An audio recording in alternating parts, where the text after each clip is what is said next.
Oh no. Another submitted pentest report was closed as spam yet again. Timmy tries so hard with his bug bounties. He spends day and night on finding vulnerabilities and always trying to go as far as possible during the post-exploitation. But still, every time his reports come back without him ever getting paid. He just doesn't understand what he's doing wrong. Mr. Anonymous! Every single report Mr. Anonymous hands in gets approved. His reputation increases, as well as his bank account. Companies love it when they get a pentest submitted from Anon because they instantly know it has everything their consultants and developers need in order to resolve the security issue at hand. But what does Mr. Anonymous do that Timmy doesn't? Let's find out.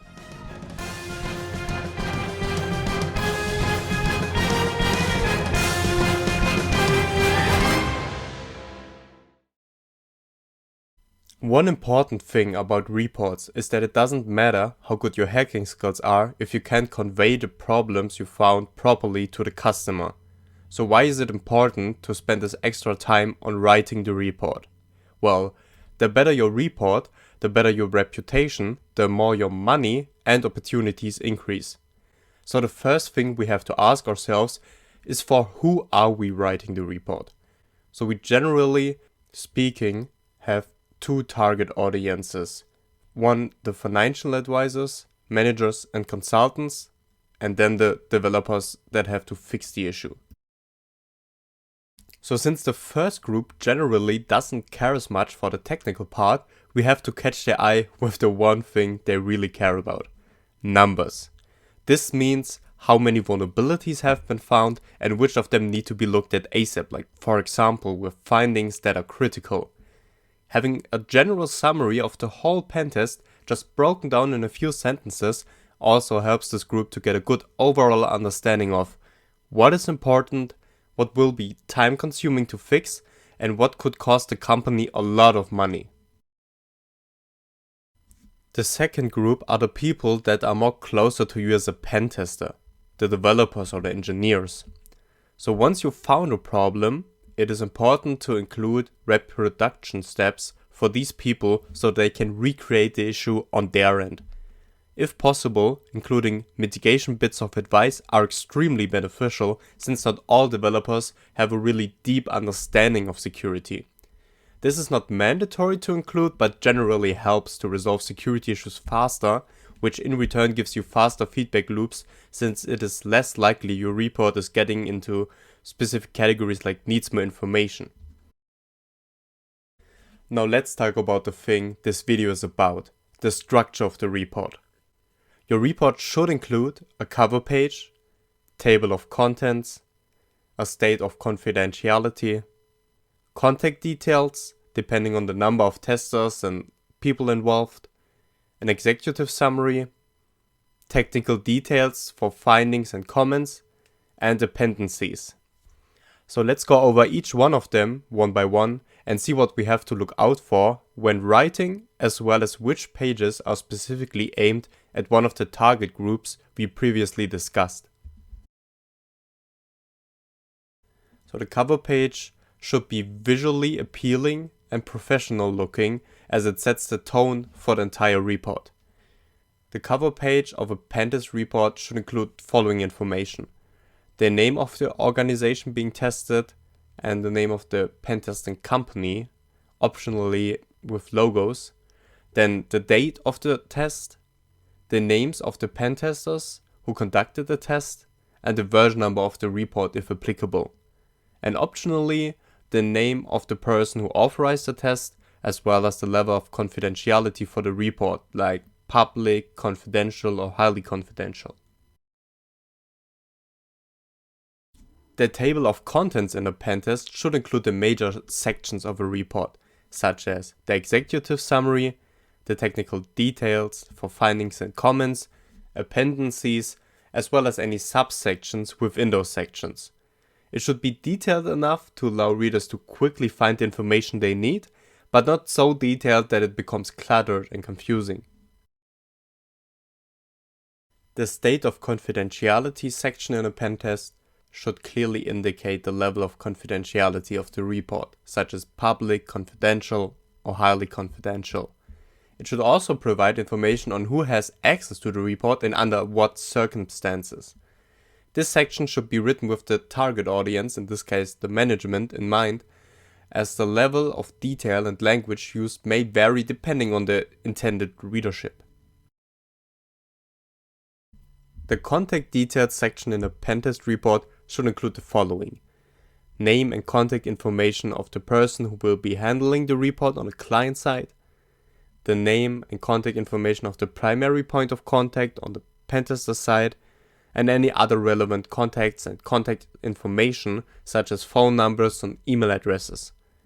This section should be written with both target audiences, management and developers in mind, as both may need to contact the other party during the course of resolving any issue found during the pentest. The executive summary of a pentest report should be a concise, high-level overview of the most important findings and recommendations. It should include a brief description of the scope of the pentest, the methodology used, and a summary of the most critical vulnerabilities found. The summary should be written in a way that is accessible to both technical and non-technical readers, and it should emphasize the potential impact and risk associated with the findings. Still, the main focus should be on the target audience management, since the technical details will be more in depth discussed in the next section. Finally, the executive summary should also include a list of recommendations for addressing the vulnerabilities found during the test. It also helps to include some statistics that relate to your whole pentest, for example, a pie chart for numbers of findings per specific category, or a chart with a severity overview of the findings. The technical findings and comments section is where you will provide a detailed breakdown of the vulnerabilities uncovered during the test, as well as any additional comments or recommendations. This section should be divided into subsections based on the systems and areas tested. The subsections for findings should include the following information: a title for the finding, a severity rating for the found vulnerability, a description of the vulnerability and relevant technical details, the impacted application areas, specifically affected URLs or API endpoints, a proof of concept or reproduction steps for the vulnerabilities found, including any necessary scripts or tools used, and optionally an CVSS score for the issue if it is needed in addition to the severity level, and mitigation advice for each vulnerability if possible. The subsections of comments should include any additional comments or recommendations related to the vulnerability found. It can be simpler since the finding includes the most important information, so for the comment it is sufficient to have at least a title for the comment and a description relating to the finding or vulnerability with relevant details. It is important to write this section with the target audience of developers in mind, as they will be the primary readers of this. As such, it is important to clearly and concisely communicate the details of each vulnerability, including any necessary technical information, while also providing guidance on how to address each issue. The goal of this section is to provide the developers with all the information they need to accurately assess and remediate the vulnerabilities uncovered during the pentest. The appendencies of a pentest report can include additional technical details such as logs or packet captures that support the findings and recommendations presented in the main body of the report. Other materials that may be included in the appendices are a glossary of terms, a list of acronyms and abbreviations used in the report, and any additional reference materials that may be helpful for the reader. Some useful reference materials are things like how was the severity rating for finding created, a risk matrix with an example calculation, and a table that acts as a glossary of terms for the different severities.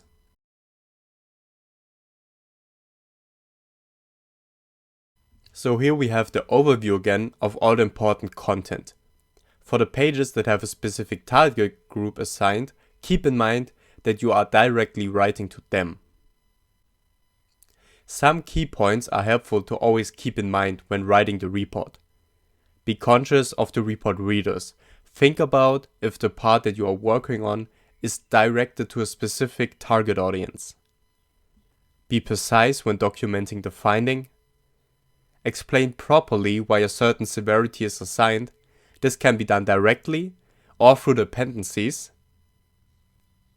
Write in an active voice, not a passive voice. So in an active voice, all actions have a clear actor. For example, when pentesters attempted this, the application responded with this. Discuss the vulnerability in past tense. You are trying to capture the point in time in which the pentest took place.